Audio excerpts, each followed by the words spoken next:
Hi beautiful creatures, it's Amithia, your curator of deliciously dark pages.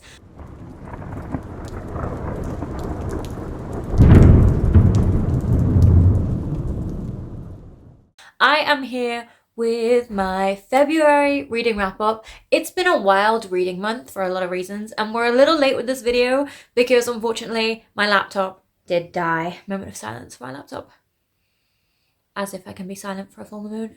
But you know what? Moment of recognition. Let's go with that because my laptop has been with me since my uni days, which was like 7 years ago now. So it had a good life. It's helped me with many projects and helped me be visible to so many people. So yay, I have decided that I am going to be taking off all of the stickers because I always collage on things and putting them in a notebook I use regularly so that I still have like connection to that collage, because I can't bear just recycling it and getting rid of the art of the collage, you know. So anyway, all that to say, this video may be up a little late, but I'm still here, I'm still present, and I'm still enthused to be here and like creating. So with that, let's get into the video. So February, I mentioned, has been wild for a few reasons. I had some family stuff crop up, so we have some deep comfort reads in this month, but we also just have so much variety actually, which is so unexpected because I've always been an avid dark romance reader. I've always been just enthralled by mental health representation and flawed characters and da-da-da. But this month, I finally started reading informational kind of books, predictably kind of like feminist and reclaiming female physiology. But it's something that I'd kind of convinced myself or been told that I wasn't smart enough to engage with. So I'm really happy to be exploring that kind of information. So without further ado, let's get into it. And if you stay tuned towards the end of the video, you'll figure out the informational stuff I've been reading. So incentive, maybe, if you want to stick around. Anyway, let's do this. I keep forgetting how to log on to this phone. Is it a phone if it's a tablet? I've lost my voice and it's back and I'm so happy. Okay, so February began with reading For Whom the Bell Tolls by J.C. Lynn. If you've been here for any of my other videos, you know this is one of my favorite books of all time, and it's pretty new to me. I think it's been in my life for about a year and a half at this point. And when I tell you I have read this book 4 times at this point, because I've annotated it for friends, I've just annotated it for my partner for Valentine's Day. I'm having a great time rereading it through his eyes now because he is sharing all his thoughts and interacting with all of the annotations that I've done, and it's beautiful. It's so beautiful. It's like a gift that keeps on giving. But let me tell you what this book is about. So, For Whom the Bell Tolls follows Lily, who unfortunately died of cancer right at the start of the book. It's not a spoiler, it tells you in the blurb and in the first sentence of chapter 1. She dies of cancer and arrives in the afterlife, which is a space that is built around compassion and kindness. So every single spirituality is open to you there as long as it was built on compassion and kindness. And so her paradise is wonderful, but she is curious about hell and what goes on there, and hell is a space of kind of peace and justice and learning. So souls will go there to get the punishment that their soul thinks they deserve, and also it's a space of like therapy and relearning so that souls can reincarnate if they wish. But there is also something kind of going afoot in the afterlife where maybe it's not as secure as one would hope because there are threats from other universes. But really, For Whom the Bell Tolls follows Lily's journey coming to terms with her pretty average life as a mortal and what it means to live a life that's full of joy and that centers you as a person and that is built on kind of meaningful connection and feeling like you're making a difference kind of vibe. And it's witty and it's funny and it's heartfelt. And then eventually we are introduced to Bell, a demon, a very important demon in hell, who is a cinnamon roll, a powerhouse of a cinnamon roll, and their connection is instant. They are drawn to each other, but it's very much like a friends to lovers kind of vibe in the sense that they understand each other so deeply on a like, you know when you meet somebody and you know they're going to be so incredibly important to you at that first meeting, they have that kind of vibe, and their chemistry is adorable, absolutely adorable, and everything in this book is built along those values of empathy and strength and valuing people for exactly who they are. And it's one of my favorite things about this book is that every single interaction, every single different type of person in here is given the space to be who they are, is seen for who they are, and is valued for those quirks that I think in the earth realm can sometimes be frowned upon, or sometimes be dismissed, or sometimes people don't have patience for. And there's none of that in this book. And this book tackles things like religious trauma. It tackles things like, obviously, mortality. It tackles things like what the hell is the universe and the afterlife, and the scope of seeing creation across thousands of years since the beginning of time, and the responsibility of that. And so this book is so many things, and I adore this world, and I'm so excited for it to be expanded at some point.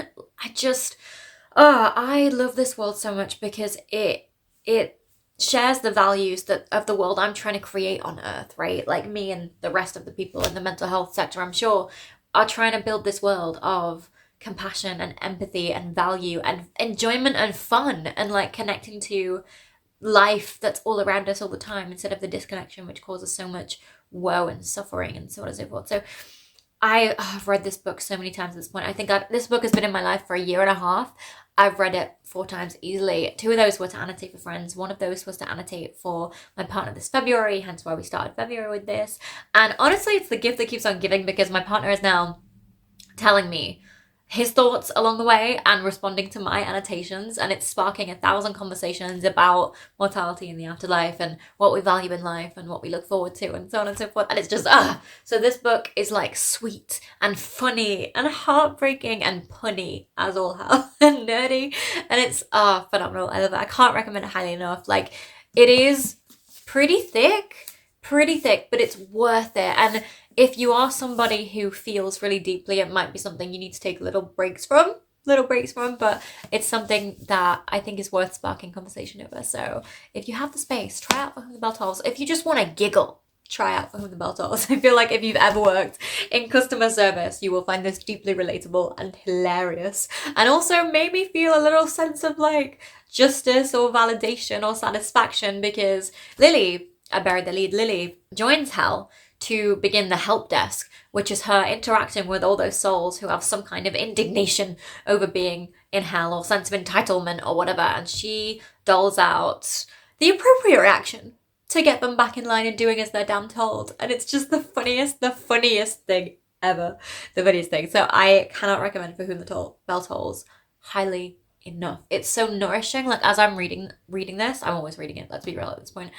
But as I was reading it, it always kind of soothes my heart and heals some trauma as well, because stuff happens in this book. Real stuff happens, and the ramifications of stuff are really dived into very deeply, but always met with kindness and kind of almost course correction in terms of how people wish they'd been responded to on Earth. So there's deep levels of healing in this book, and deep levels of kind of realism in that sense, and just showing that it is possible to show up in kind and authentic and strong ways, and the many ways strength can come through as kindness and softness and gentleness, but also kick-assness when it's required. That is a word now. I'm patenting it here.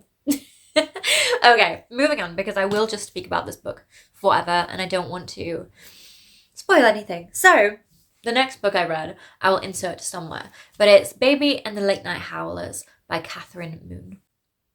Oh my goodness, I actually remembered that. Woo! Baby and the Late Night Howlers is a comfort read for me. I think I read it about once a year because it's incredibly soft. Well, until like the last 30%. But it's incredibly soft in the dynamics, and it's very much cherishing, and it's very much praise, and it's very much everybody being the right fit for each other and kind of taking you along the journey of trusting that and trusting how right you are for each other. But let me tell you what it's about. So in Baby and the Late Night Howlers, FMC Baby is it's set in an Omegaverse, which, if you don't know, an Omegaverse is a world where people have animal-like tendencies, and sexual relationships are often created on a very like biological mechanism of somebody needing kind of alphas to give them structure and a safe place to be. And it's very much like found family. And then the spicy scenes are kind of quite primal play in the way they show up. And I'll put a link somewhere below to get a more in-depth description of Omegaverse. But it can be a place to explore primal stuff. It can be a place to explore praise kink. It can be a place to explore healing from trauma, because there is that really big found family element. But let me tell you what Baby and the Late Night Howlers is about. So Baby is a beta. She's been a beta for her whole life, and that's somebody who is not an omega, is not somebody who's prized and sought out for mating, right? And then she blooms very late for her, I think in her 20s, and realizes she's an omega, and she connects with a pack who don't have what the traditional packs have. They're not well off. They can't offer her a mansion with a cozy nest that's full of blankets and softness. You know, she bonds with a biker group who are adorable and have their own baggage. But so you kind of follow Baby and the Late Night Howlers, the biker club, connecting and bonding with all these different personalities. And every single person in this book has their own personalities. They have their own priorities. They have their own ways of approaching the dynamic. And this book is so consent heavy. It is so enthusiastic, consent coded. Maybe somebody using it as an excuse to keep distance, you know, in one of the dynamics, but it's very much about respecting the biology of the situation, but also recognizing the agency of Baby and not wanting her to make decisions that she wouldn't consent to if she wasn't going through this incredibly primal biological process of needing to mate and connect with people, right? And so we kind of follow Baby, but the reason this story gets to me is because Baby is someone who, she didn't grow up as a omega, so she is struggling with kind of imposter syndrome of, do I get to be adored? Do I get to be viewed as precious? Do I get to be seen as this valuable creature in this group of people I've never met before? That's kind of where Baby is coming from. And you kind of see her coming to grips with her new place in this found family and getting to know the members of the family and realizing that she knows them well enough to know what they need sometimes, and to know how to soothe them and how to lead them and how to be there for them and support them and encourage them to be exactly who they are. And then you're kind of in the midst of this dynamics where some people are fabulous at giving Baby space, others are fabulous at, you know, relating to her in that they grew up with a different status in life than the one they have currently, and they kind of deal with the imposter syndrome. You get to see lots of different versions of alpha, in the sense of some people are the traditional, I'm giving orders and you're following. Others are, hey, I want you to have the best time you possibly could be, so take the lead and I'll provide you a safe structure to do that in. Others are very reserved and offer like a quiet, peaceful space. So it's not Omegaverse in the somewhat typical alpha male, alpha misogynistic way that it can sometimes show up. Like, it's very much showing the what different types of leadership look like, essentially, and what different kinds of dynamics look like. And it's just adorable. Now, the reason this is not in my physical library and the reason it's not a comfort read always is because in the last kind of 30%, it gets really dark. Events happen. So all the way through the book, you're exploring the relationships between everybody. And then in the last 30% of the book-ish, something horrible happens. And then really horrible things keep happening. And there was no cushioning throughout the whole book so that you'd expect this. The switch from sweet to disgusting happens very quickly and very suddenly. And it's hard to read. It's really, really hard to read. And that there is a HEA in this book, but I can never quite recover from that last 30% to get back to that feeling of the sweetness and the protectiveness and the cuteness and the preciousness and all of that kind of vibe. I can never quite return to that, especially because after the horribleness happens, there's a really, really short epilogue that I don't think solidifies the security of her with the pack again. I don't think it's handled very well. So as much as I enjoy the first 2/3 of this book, I always have to push myself to finish the last little bit. And so it's not a part of my library, because I think if I looked at that front cover in my library, I'd be reminded of that hard to read section, and it wouldn't bring me joy. So that is my only kind of critique of this book, really. But the first 70, that is how I math. The first 70% is so sweet and so precious and just so gentle. I love it. So Baby and the Late Night Howlers was another comfort read this month. Next, I read Freedom's Fury by Melody Joanne. It is the third book in the, I don't know what it's called, the Creation's Captive trilogy, which is a fantasy read. It's like a, I think, romantasy read, which follows Vivian, who is a, I'm going to tell you about the first book and then kind of drip information because I don't want to spoil anything. But it follows Vivian, who is, oh, such a relatable main character. She is a woman who can see ghosts and spirits. And it really, in the first book, we learn how that's completely disrupted her entire life, how she's been through traumatic experiences because of kind of being that, not because, well, because people are cruel. People used her kind of oddity, outcast kind of way of presenting as an excuse to be cruel to her. And so she became a recluse and she hid away from the world in a home that was not safe for her. And she's now at college, at university, trying to make a space for herself. She gets sucked in to a fantasy world and kind of has to save the day, essentially, of people threatening the Earth realm for a power grab, essentially. But the thing that I adore about Melody Joanne's writing is that Vivian is sarcastic as fuck. Like, she's sarcastic, she is witty, she is smart, she's hilarious, and it's written in such a self-aware way that it makes the fantasy elements readable to me because, and also throughout the entire books, the entire trilogy, the real world ramifications of decisions made are addressed, are a part of the decision process. And that's fantastic to me because the main reason I struggle with fantasy is because people are making war-based decisions without having a conversation about the impact of on real people, you know, or on the people outside of the war authority. Do you know what I mean? So whereas the impact on the bigger world is Vivian's main driving force, she is so protective of her realm and she holds everybody freaking accountable, and it's fantastic. But like, hilarity wise, Melody Joanne is fabulous at like writing a self-aware romantic book where she's like, well, Vivian says something along the lines of, I'm suddenly surrounded by like 5 athletically built men who are drool worthy. How did this happen? How did my life come to this? You know? And it's that kind of like real speak that just makes me giggle my ass off and makes the suspend your disbelief kind of stuff tolerable, and also addresses things that I think are overlooked in like fantasy worlds where everybody is athletic but we never see anybody working out, or nobody ever eats anything but somehow everybody has the energy to go and like fight wars or whatever. You know, like that kind of like low level misogyny that's just behind a lot of the ways media is created are just not an issue in the way these are written. And also, as a mystic girly, I appreciate the representation of somebody who orientates their life around that ability to see the dead and like looks at how that disrupts the life, but also how you can build a meaningful life around it and how you can use it to better the world, you know. And that representation is A, so accurate, but B, so valuable. Now, again, my only complaint with this book for me is that at some points it's quite sex heavy and I just did not care about the romance. I was only there for Vivian and some of the side characters because I adore Vivian so much. So for me personally, I wasn't invested in the romance or the sex or her relationship with the people around her, like romantically. I just didn't care.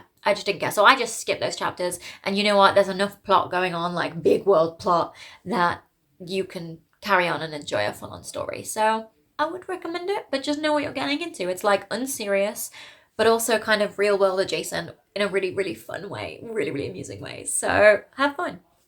The next book I read was Hawk by Jessie Hall. Now, if you've seen previous videos from me, you know that Kid by Jessie Hall is a god tier book for me. I enjoy Kid and Joanna's relationship. I enjoy their intricacies and how they complement each other and challenge each other and pull each other out of the little dark holes they get into. Well, the quite large dark holes they get into, actually. And start like building lives around joy and acknowledging that you deserve to be alive and to live like you're living, you know? And that's kind of the themes of that book. And so I was curious about Hawk because Hawk is Jessie Hall's, I think, most popular, at least more popular book. And so I just kind of wanted to give it a try because Kid got to my heart so quickly and it's now part of my library that I'm incredibly proud to engage with, and I feel so seen. And you know, it added so much nourishment to my reading journey. And so I was really curious if the rest of her writing style or writing catalog backlog is what I'm trying to say would resonate with me. So I read Hawk and I didn't like it. Okay, so Hawk follows Cole and Hawk. Cole is somebody in a relationship with someone and just trying to make the best of it and kind of have this cookie cutter lifestyle whilst being really unsatisfied sexually and emotionally and being really lonely in her relationship actually. But she's with somebody who his family is all about keeping up with the Joneses and following heteronormative pathways, and they're kind of religious as well, so there's that kind of pressure to be part of the religious community and keep up appearances and act in a very specific way that just doesn't align with who Cole is as a person. So she's got that going on. And her partner, he gives permission for Hawk, somebody who has recently been released from jail, to just live in the house as an extra roommate without consulting Cole. And so she just walks out of her room one day, finds somebody having sex with a random person in her home, and is like, oh no, calls the police, like, I think I've been broken into, there's two people having sex in my home, what is happening?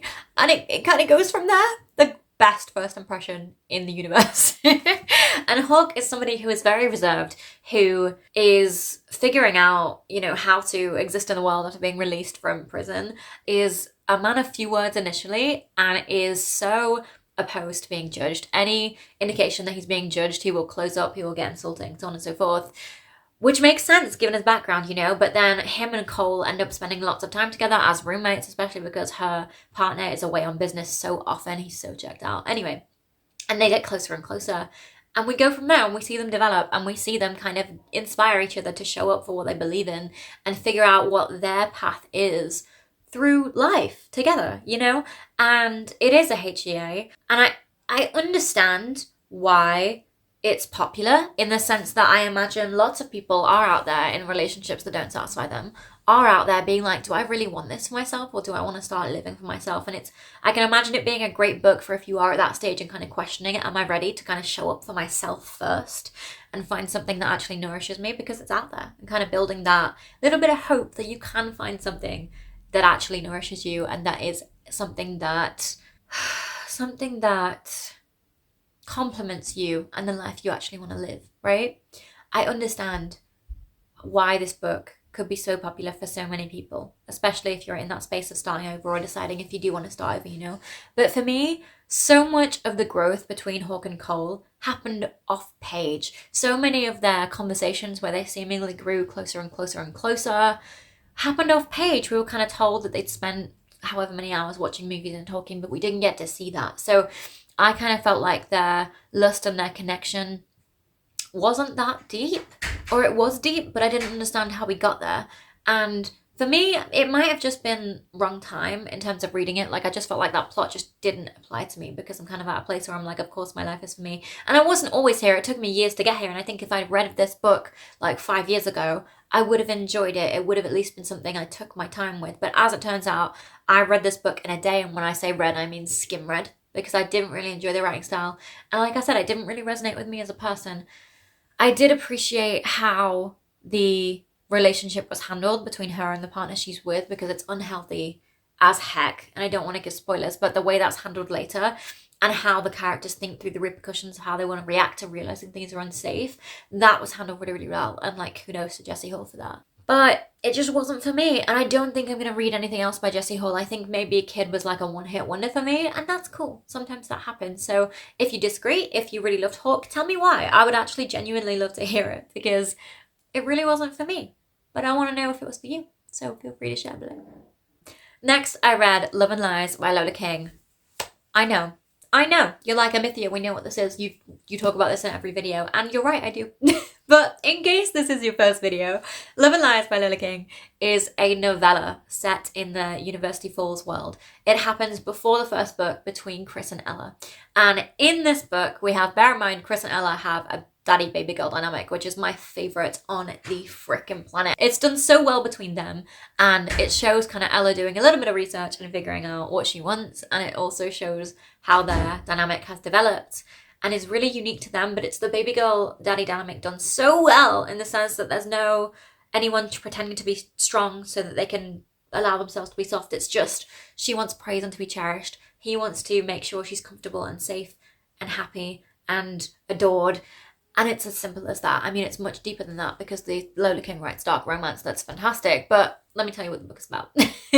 So, it's Christmas time, and Ella is at a family dinner, and she's given horrible news from her disgusting family that She is going to have to quit her dancing major to become a lawyer. That is gutting to her. She lives for dance. It's the only thing that she feels she's good at. It's the only thing that she feels gives her life purpose. So she is gutted. And then her whole family leave to go on holiday or to go return to work. And she's just left alone in the house, heartbroken, understandably. So who decides to come over later but Chris, the guy who dumped her and left her and is currently with somebody else, but can't stop thinking about her and is determined to win her back and just wants to make it better this Christmas time because she hears from his brother, because she is in fact his brother's best friend. She hears from his brother, he hears from her brother, there we go, that this heartbreak has happened and he just wants to make it better. So he sneaks into her room and they have a delicious daddy baby girl scene to just make it a little bit better. And then heartbreak happens. So if you want a little roller coaster, read a Lola King book. If you want things to be really, really self-aware and yet somehow still toxic and somehow be a mess that people just can't get out of, read Lola King's book. If you want an accurate representation of daddy baby girl dynamic that just lets the dynamic be everything sweet that it really is, and of course spicy and delicious, read it. Have the best time. Have the best time. Okay, moving on. Next, I picked up All in Her Head by Elizabeth Coman. This is that informational book that speaks about the history of medicine, the history of medicine for women, and how women have been misrepresented, underrepresented, dissected throughout history in lots of different ways, and how many treatments for women came about through treatments for men and were not and have never been tailored to the female experience or female physiology, and it deconstructs the misogyny behind almost all approaches to women's health, and also teaches you about your body and how to approach the medical industry in a way that will hopefully get you answers and call out the bullshit that's going on so you can get the care you need. So it's kind of tailored to be this very empowering story, like the history is told in a story-like way, but in a way that considers multiple angles. Like, I really value how Elizabeth writes in a way that shows different perspectives and is very convincing in those different perspectives, and then reminds you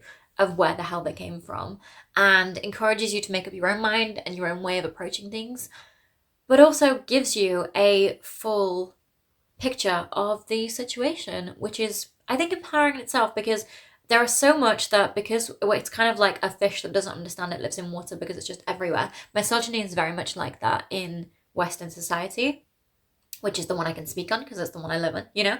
And so I just really appreciate having this stuff explained in a way that makes a lot of sense and gives me language for the experiences that have really frustrated me and many thousands upon hundreds upon whatever else of women throughout history. So pick it up.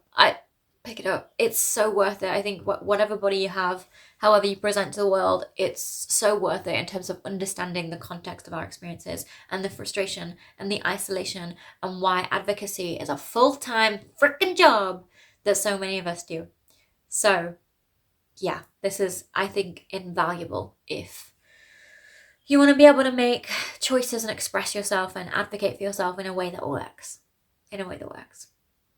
And here's to breaking the assumption that I am not smart enough to read this kind of stuff, because I am, and I understand. I will say though, with this book, the amount of times I read, I feel like every third paragraph I had to pause and put the book down because I was just filled with rage, and I was like, what do you mean?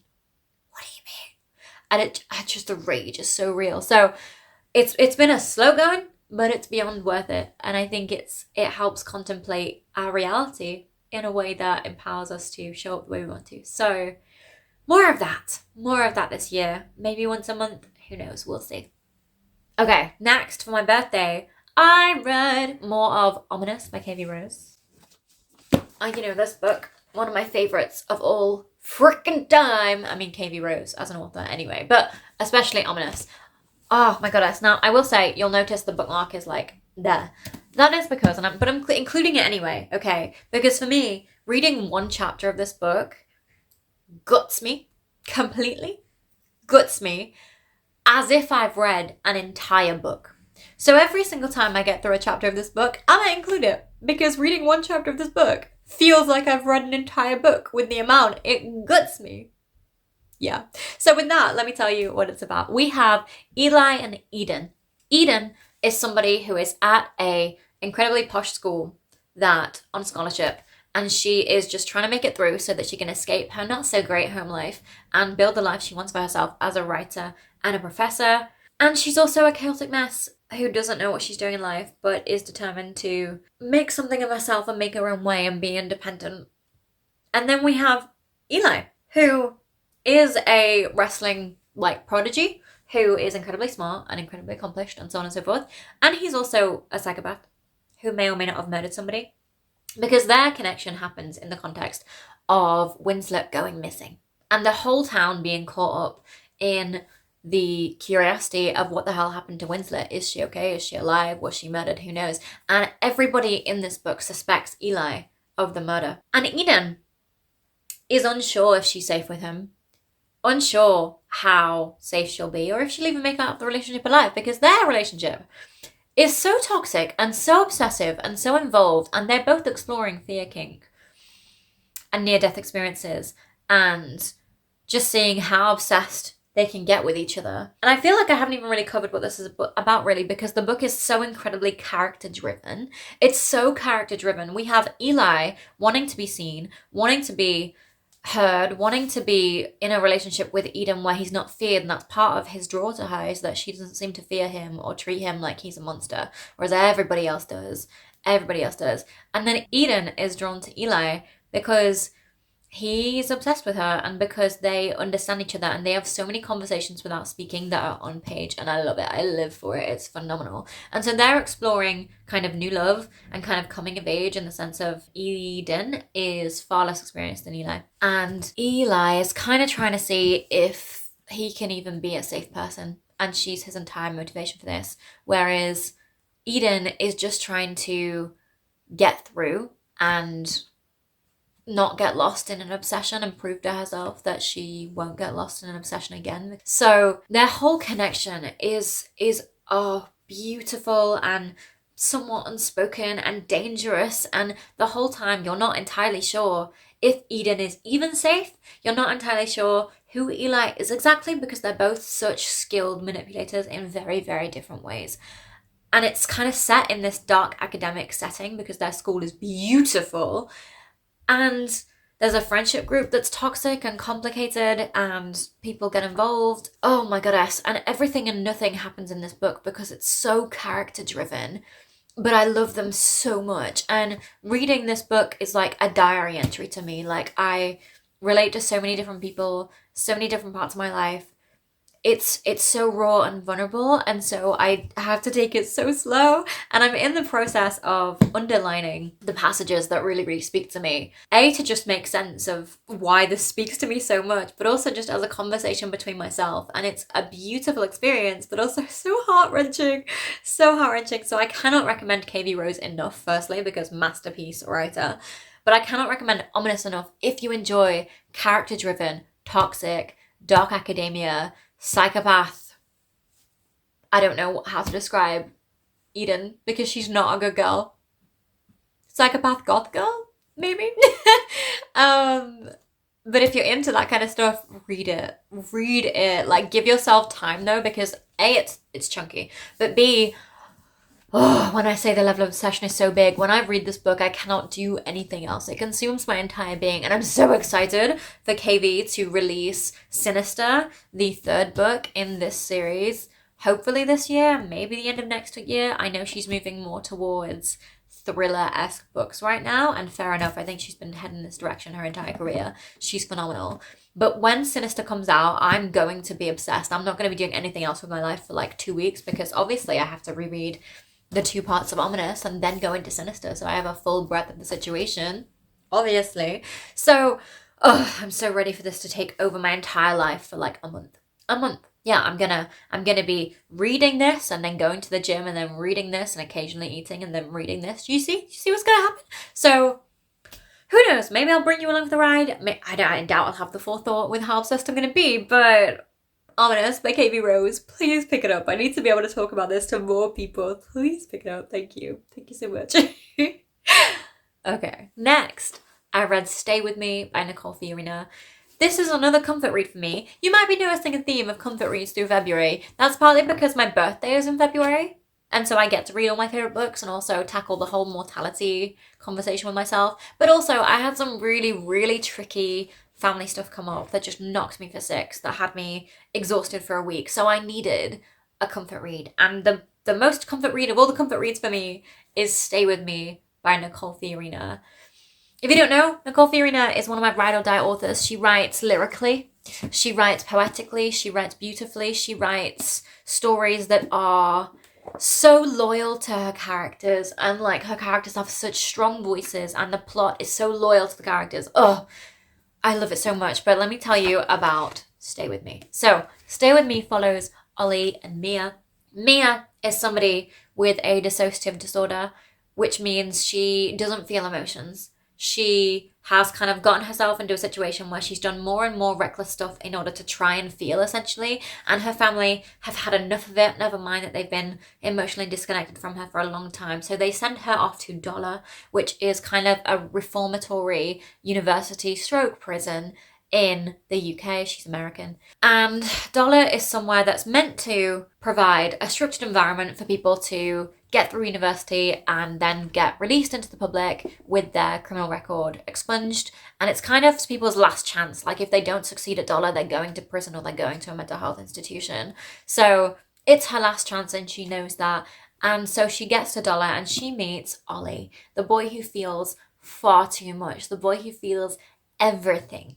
And so you have the girl who feels nothing and the boy who feels too much, and they collide, they consume each other, they see each other so deeply. And in Stay With Me, Ollie is trying to pull Mia into the world of the feeling creatures and show her that she is a complete human, whilst they're trying to get through Dollar, which is not really a safe place, which is not a place, like, everybody there is not really a safe person to be around, definitely not someone you can let your guard down around. And you kind of see Mia go through her like therapy journey and reclaim bits of who she is as a person, while there's kind of this background uncertainty awareness going on that all relationships at Dollar are doomed because of I can't say, it's a spoiler. I can't say, but all relationships at Dollar are doomed. So you're kind of watching Ollie and Mia connect whilst having this question in the back of your mind about, are they doomed? Why would they be doomed? What's going on? And then throughout the book, you have more kind of thriller aspect things happening because, like I mentioned, it's not a safe place. There are not safe people in this place. And you kind of see them try and survive a world that is just trying to tear them down and sabotage them at every single turn. But the main reason for me, Stay With Me, this whole series by Nicole Fiorina, is a comfort read, is because the main theme is loving despite all of the reasons not to, despite the risk, despite everything trying to tear you down, that love is worth it, that being authentic is worth it, that fighting for the life you want is worth it. And that is the message of these books to me, and I adore them. I also adore the representation of Mia feeling nothing and having that dissociative disorder, and Ollie feeling everything, feeling far, far too much, and the consequences of that, because I've been at both ends of that. And so it's beautiful to see both those things represented so authentically and so fully, and see what it's like to actually have to battle through both in very, very different ways to find some kind of balance of how you want to show up for life. It's so gorgeous. And then you have them interacting with different styles of professionals, with like the guards at the university, with the counselors and the therapists, with group therapy, with their peers, with teachers who are kind of trying to get them onto the right track, but they all take very different approaches. And you see them with their relationships to authority figures and with the people who actually care versus the people who are just there to do a job, and all those interactions. So there's kind of a social commentary there as well, but it's just so interesting to see how everybody does that differently, you know? So obviously this speaks to my heart and soul as a person. Obviously this means so much to me as a story, but especially for that unwavering belief and conviction that a love like this is worth it despite the risks, that living the life you deserve and want to live is worth it despite the risks. And you can get through it. You really can. Anyway, I will preach forever, but that is Stay With Me by Nicole Fiorina. Did I mention also the lyrical, beautiful writing that she does? Like, anything Nicole Fiorina writes, I will read, I will give my time, I will support and buy physically because, oh my goddess, I hope she has the longest writing career in the world possible because she's precious, and she's recently returned to social media and is creating posts around her authenticity as a writer, giving creative space the space it requires and not rushing through the process to meet other people's needs, and just reclaiming that kind of creative space and that authentic voice. And you know, as a fellow creative, I appreciate the reminder to show up as who I am and not show up just to meet other people's needs. So thank you, Nicole. Thank you so much for being a fantastic role model and an inspiration for me at all times, really.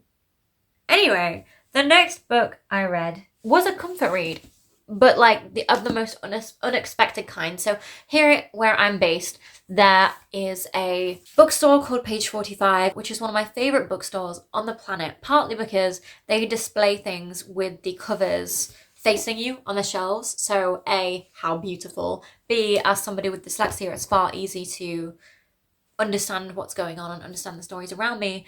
And they also encourage you to have a flick through and see if you enjoy the writing style or the art style and kind of take your time with it. So it's kind of like, to me, part bookstore, part book gallery, and it's just gorgeous. And so I was in there recently for a little self-care date to take my time, take in some beauty, get some inspiration, and I stumbled across a children's book that is so comforting, so comforting. And again, given the week I had where I really struggled, it found me at the right time, you know? So I found You Belong Here by M.H. Clark, which is this book.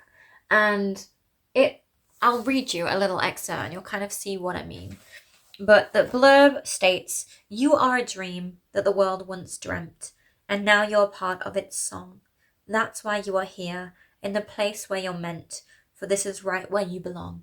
And A, the writing style is gorgeous. B, the message is so sincere, but it speaks through all manner of creatures living in all manner of spaces and how they belong exactly where they are, and they're valuable and they're wanted and they're invited. And given the week I had, I needed that message.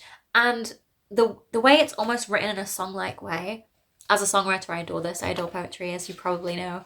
But also, it just soothed my soul. And I'm really excited to give myself a little bedtime story whenever I need it, to give other people bedtime stories whenever they need it, to like share this message with people whenever they need it, because I think we all need that reminder that actually we do belong here, we are wanted here, we are welcome here. And also, because this story is based on creatures in different spaces, it kind of reminds me of connection to the earth as well, and connection to that bigger consciousness, which again gives that sense of home. I think sometimes especially the Western capitalist world, it pushes isolationism, it pushes disconnection.